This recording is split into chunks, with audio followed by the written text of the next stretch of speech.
Okay, we're back.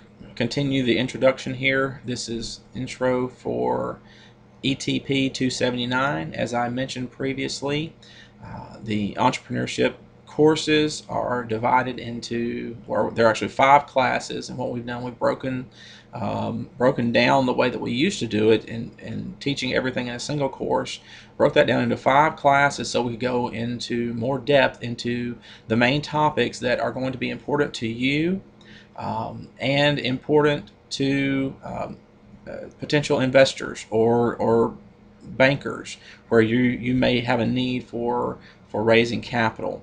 And so we felt like that this series of courses was the best to accomplish that. Okay, so again, ETP 279 is, you can think of it similar to an intro to entrepreneurship class, kind of like some of you may have taken an intro to business class. My hope is that there will not be very much overlap. There may be some overlap in this course and the intro to business class, but my goal is to make this more of a viewpoint of business from the small business owner point of view. Excuse me for being redundant. Because the issues that a small business owner faces are different. They may be the same issues, but when they're approached, the approach that a business owner takes as opposed to a general employee or a manager or maybe even a vice president, the approach that they take is different because they are the ones that are ultimately responsible. These decisions affect, 1, 2, 20, hundreds of people potentially. And additionally, a lot of times their personal savings, their personal assets are at risk. And so the way that you approach those decisions can be a lot different. And so that's what we want to try to get across in this course and the whole series of courses as well. Okay, one of the next courses is ETP 265. That the title of that is Entrepreneurial Marketing. Marketing is one of the most important areas. You need to understand who it is that you're selling to, what it is that you're selling, and how you're going to go about that. Now, general marketing classes can help accomplish and educate you in a lot of ways, but entrepreneurial marketing is different. I'll stop short of saying that it's a lot different, although it may very well be a lot different because many times small business owners are operating on a shoestring budget, at least as they start up, and we have to take approaches that someone, take for example, GE, Coca-Cola, Home Depot, Goodyear, even some mid-level companies, they have larger marketing budgets. Now, that they themselves were small businesses one day, but they had an idea, they had a plan, they had a defined use for the monies, and part of that was segmented out to the marketing department. But they had larger budgets, and so many times small businesses aren't afforded that luxury, and so our approach has to be different. And so that's what we hope to accomplish with the entrepreneurial marketing course. The next course is ETP 266, which is entrepreneurial finance, and in the same way, it's not an accounting class. We will touch on some accounting issues, but this is not meant for the person that is going to be an accountant or a bookkeeper. You will need to know how to review accounting reports. And you will even need to know how to do them, but we're not going to spend our time focused on that. The goal, and I need to back up a little bit, the goal of the whole series of courses is to produce a business plan by the end of the 5th course, not in a single course. We feel like that will allow you to put more time into it and to make it more higher quality, and again, something that you can take out into the real world and use, as opposed to just doing something just to get a grade and then potentially forgetting about it shortly after graduation. Okay, so in the marketing course, and I'm backing up again, the marketing course, you will produce the marketing plan portion of the overall business plan. So that's roughly a third of the total business plan is the marketing plan. Okay, and we will provide guidance throughout the semester. You will learn concepts. We'll be discussing topics and providing templates that will help guide you towards the completion of the marketing plan portion of your business plan. Similarly, in the entrepreneurial finance class, the ETP 266, you will receive templates for a variety of spreadsheets that will need to be produced that will lead towards pro forma statements, is what they're called, um, to provide to either bankers or investors to show them your plan in a numeric format of how you expect to accomplish what it is that you want to accomplish. We want it in a written form also, but we also want it numeric because bankers and investors love that. And so we want to spend more time on it than what our old setup allowed for. And so it's justified to have this course separate, the ETP 266. The fourth course in this series is ETP 267, which is Innovation and Creativity. And in that course, we will go into the history of and study of innovation and creativity, and a whole host of topics that will help us hopefully recognize how we can become more creative in our business ventures. Now, many people think of entrepreneurs as being the creator, as being the inventor. While that can be the case, many times now, and one of the first ones that comes to mind is Steve Jobs.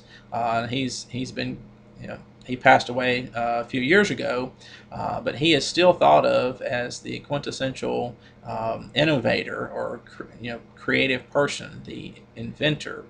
And while he was very instrumental in much of Apple's product design and development in the early days, he kind of graduated more into the leadership role and had to learn some of the skills that you're going to be learning here in this series of courses, and kind of left the creativity and the invention side of things to other people.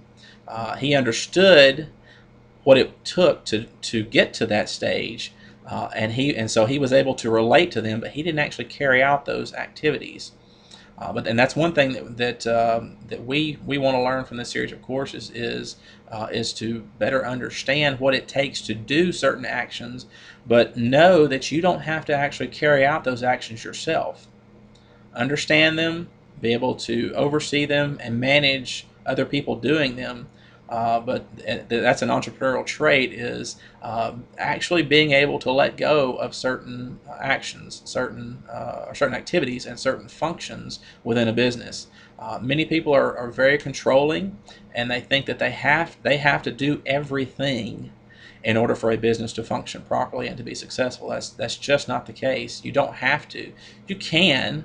Unfortunately or unfortunately, this is just the way it is. Most businesses where you have the owner doing everything, you limit your growth opportunities. And so if you want to be at a certain size of business, you can do that for many years potentially, as long as the market does not change on you.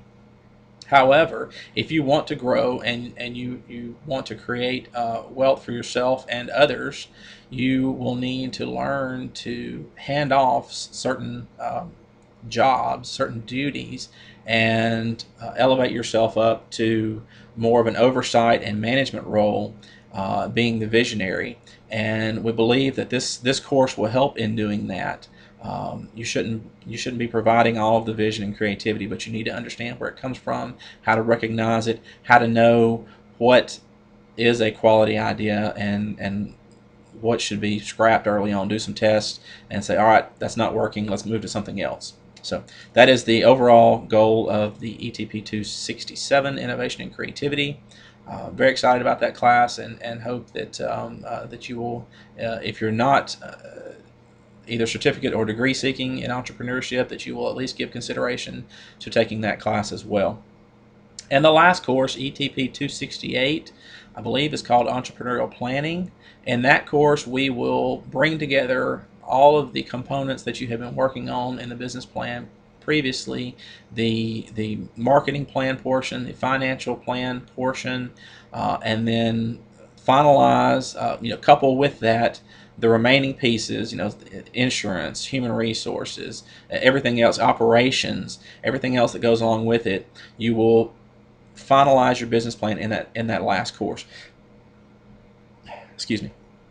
And additionally, in that final course, what you will be doing, you will participate in an online business simulation competition.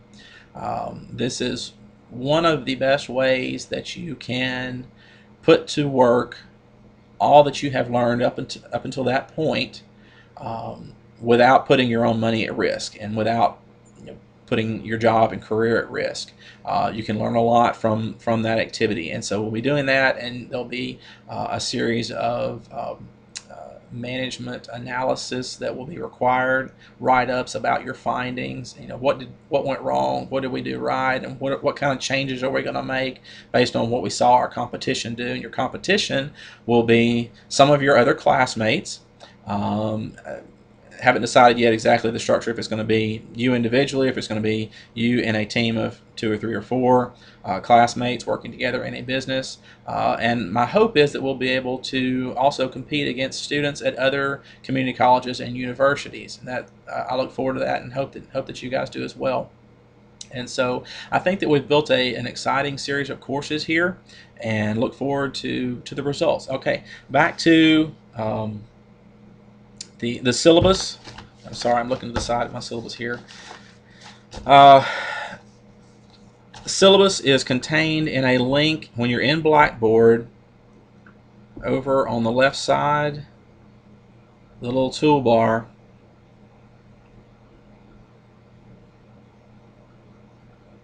I'm still here. There's a link titled Syllabus and Other Documents. The syllabus is contained in that link.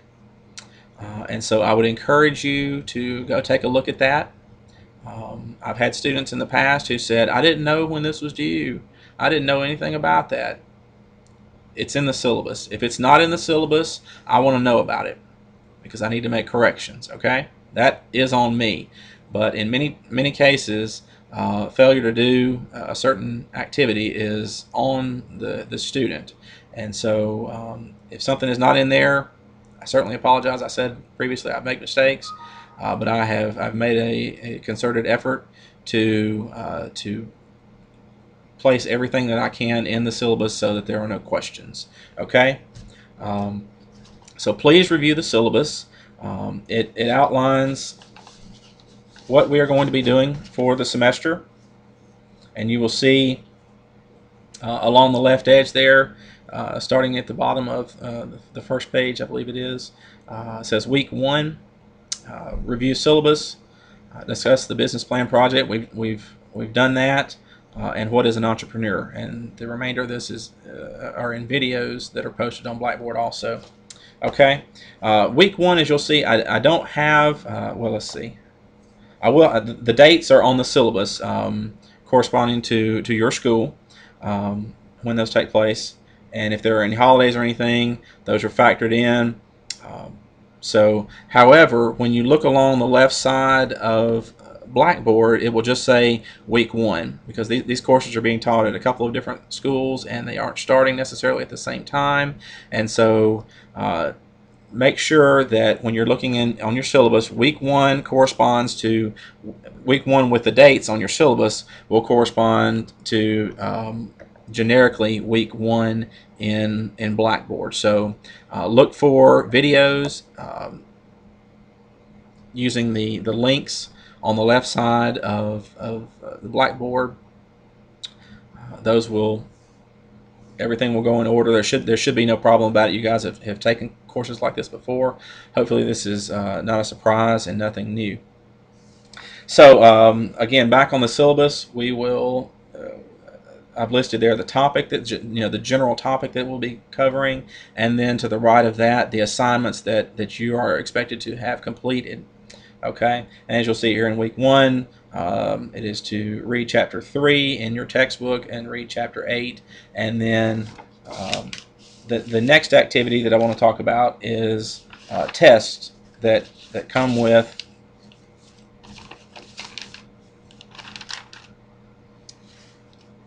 that will come after each week. You will have a quiz or a test. You call it whatever you want. Those I'm going to use those words interchangeably. Each week after the material that was covered. So in week 2, there will be a quiz that is based on. Well, let's see. Actually, there will be a quiz that is based on the readings and the videos from week 1.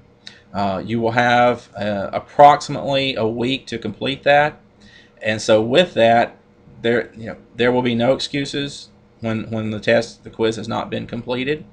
It will be available. Actually, I'll post it in the same week. So in the hyperlink for week 1, the quiz for week 1 will also be up there.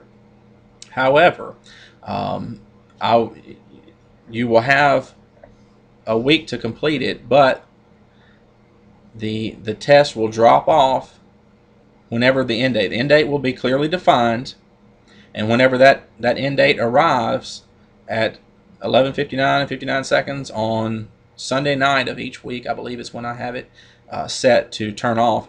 That test will drop off, and it will no longer be available. Okay. No excuses. You will have almost a week to take it.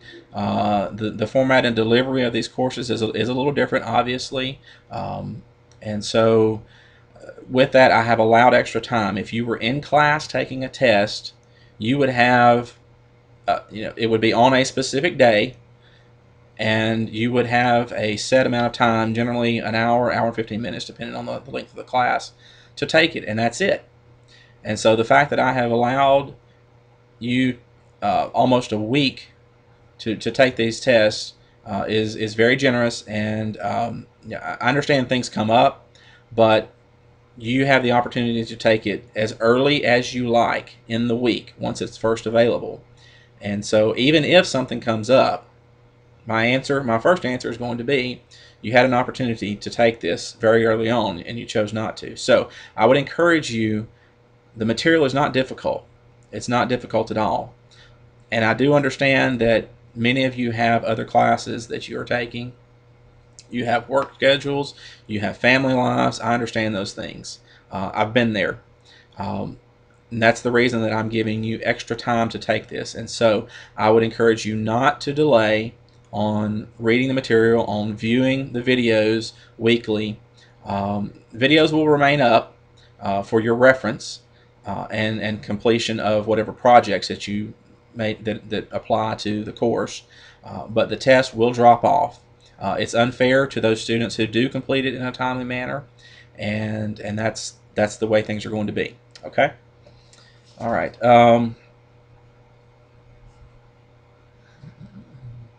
We do have a project in this course, and it will be spread out over time, and that will be to interview an entrepreneur. Sounds very simple, and ultimately it is. What we're going to we've broken down the different parts of that, though.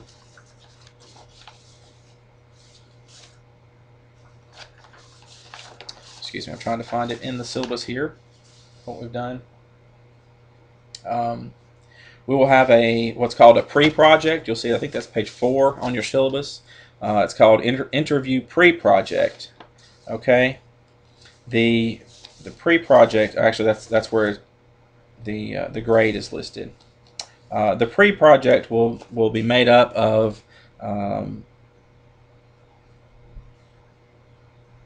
coming up with questions to ask an entrepreneur, a small business owner. Okay. I would like each student to submit questions, 10 questions, that based on the material up to the point that we have studied up until that point. And then also I would encourage you to look ahead into the chapters in the textbook that we have not yet covered, to come up with questions, things that you would like to have answered.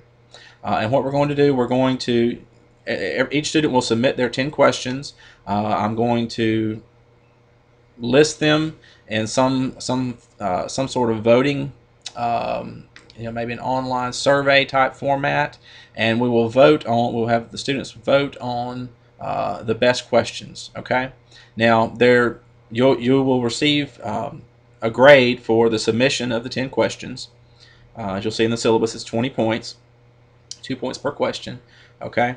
Um, I would encourage you not to just vote for the questions that you submitted. You may feel at the time that you submit those questions that they're very good questions, they're things that you want to know about. But then when you see the list of questions that come from your classmates, there may be things that are in there. You think, oh, that's great. Yeah, that really is a good thing. So I would encourage you to vote for the questions that you feel are the best, not just your questions. Someone may have the best 10 questions, and so it's legitimate that they vote for their 10 questions.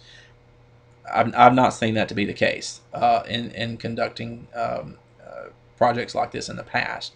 So be honest and vote for things that are going to give us the best answer. And here's the reason why. I don't necessarily want everything to be exactly the same, but I do want some sort of structure, some sort of format that you can take when you go to interview your entrepreneur. Because what you're going to ask questions, and then there'll be some that are outside of the 10 questions. But for the most part, I want these same 10 questions asked, because what we're going to do, you're going to do a write up about it, and you're going to present it in the form of a video. And other classmates are going to view each video, and from that we're going to do an overall interview analysis. Okay, that is the big project for this course for the semester.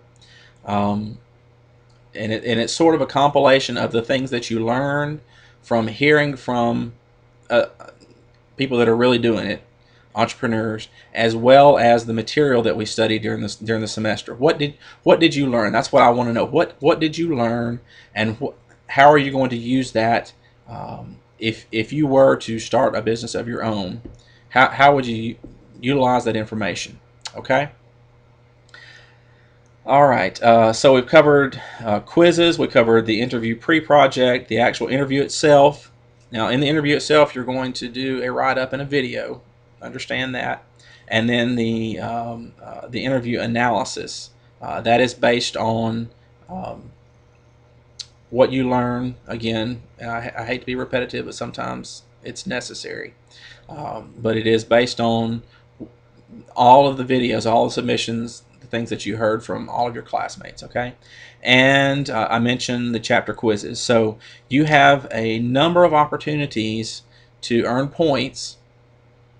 The chapter quizzes are not difficult. If you read the textbook, if you watch the videos, you will make a good grade. It will be hard. It will be very difficult, I should say, excuse me, to receive a poor grade on at least that portion of this class, okay? And that will help to boost your overall grade. So pay special attention to that. Make sure that you view the videos. Make sure you read the textbook. It is important. This is not for me. This is to help you. These are activities that I have seen to help spur thought, and that will help you to learn the things that I think are important in guiding you towards the creation of a small business.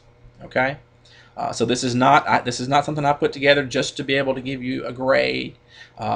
That's not the way I operate.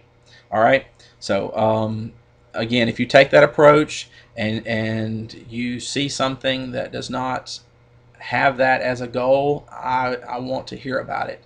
I am open to hearing those things. I want to make these courses as high quality as possible, so please don't hesitate to tell me those things when you see them, okay? I appreciate that. Let's see if there's anything else I need to cover here. Talked about the structure of the quizzes. Talked about the business plan.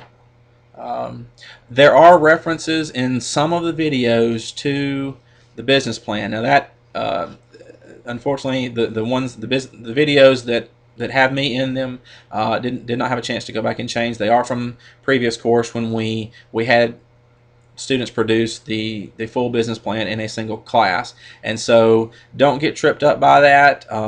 You can't ignore that statement. You will not be producing the business plan in this class.